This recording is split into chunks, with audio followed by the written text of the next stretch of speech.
Un porte-conteneur encore plus grand et plus lourd que le précédent. Quel impact aura-t-il sur l'environnement?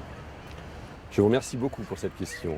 La principale innovation du Maersk Mc-Kinney Møller se situe au niveau des deux moteurs et des deux hélices qui sont tout à fait caractéristiques. Mais surtout, un système avancé de récupération de chaleur qui va permettre une économie sur la puissance des moteurs de 10%.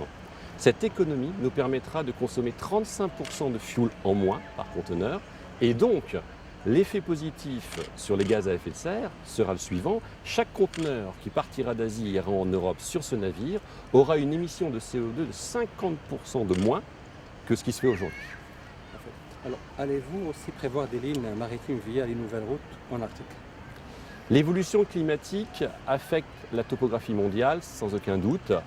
Et le fait de partir d'Asie et aller en Europe via le détroit de Bering au lieu de Suez est aujourd'hui quelque chose qui n'est pas d'actualité, mais que nous prenons tout à fait au sérieux parce que nous étudions le cas. Et il est tout à fait probable que dans les décennies à venir, ça sera visible. Parfait. Votre modèle de prévision prend-il en compte l'éventualité de mondialisation et se fait en contradiction du transport international? Aujourd'hui, Maersk Line opère à peu près 600 porte-conteneurs dans le monde. On a des grands porte-conteneurs pour les grandes routes comme Transatlantique, Transpacifique, Asie-Europe. On a des porte-conteneurs plus petits ou plus modestes pour les dessertes régionales. Pour un armateur, ces bateaux, ce sont des usines flottantes. Donc nous avons l'habitude et l'agilité de bouger selon l'évolution des marchés macroéconomiques. On l'a vu lors de la dernière crise de 2008-2009 et nous sommes tout à fait prêts à envisager des ajustements en cas de variation de sourcing selon nos clients. Concernant la mise en place des autres bateaux de la série Triple E, quelle sera l'échéance? Le Triple E, le premier, le Maersk Mc-Kinney Møller qui arrive ce soir à Tanger, est le premier d'une série de 20. Il a été livré en juillet et le dernier, le 20e, sera livré l'été 2015. Avec son arrivée à Tanger, qu'est-ce qu'elle représente pour Maersk, pour le groupe, pour la compagnie maritime au niveau du Maroc?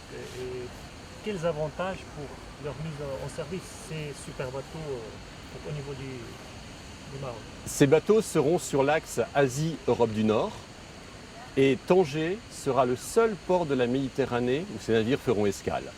Le fait d'agréger de la capacité additionnelle sur Tanger, d'amener des dessertes directes additionnelles aussi, va sans aucun doute amener beaucoup de valeur ajoutée à nos clients importateurs et exportateurs marocains. Les évolutions probables pour l'activité de Maersk ici en Maroc? Maersk Maroc, c'est tout d'abord 3 marques. Maersk Line, Seagull Line et Safmarine.